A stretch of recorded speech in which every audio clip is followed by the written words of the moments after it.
It's really the great American business success story. It's a story about a German immigrant family that came to this country in the mid-1800s.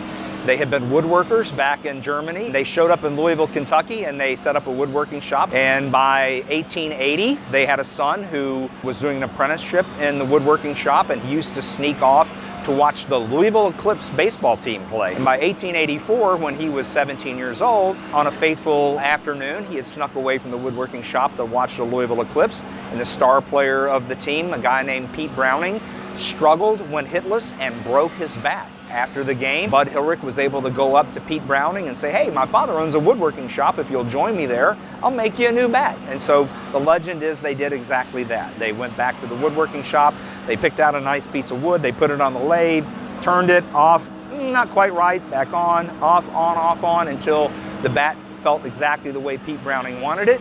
He took it to the ballpark the next day, went 3 for 3, and thus the Louisville Slugger was born.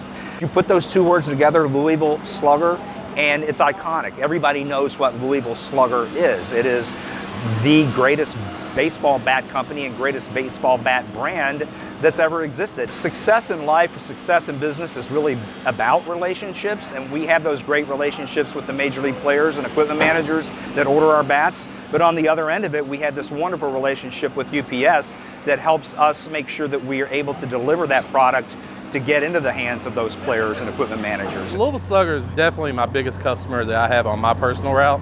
And like the other day, the playoffs are going on.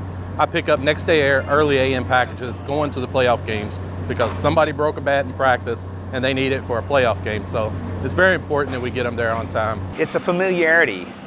It is a camaraderie. It is knowing that familiar face when they walk in the door, and that smile, and the customer service that they provide, and having the same driver on our account for years and years and years brings a certain comfort level to us. Probably brings a certain comfort level to that driver as well, because that driver knows when he walks in the door who he's going to be seeing. It's something that we all really come to rely upon.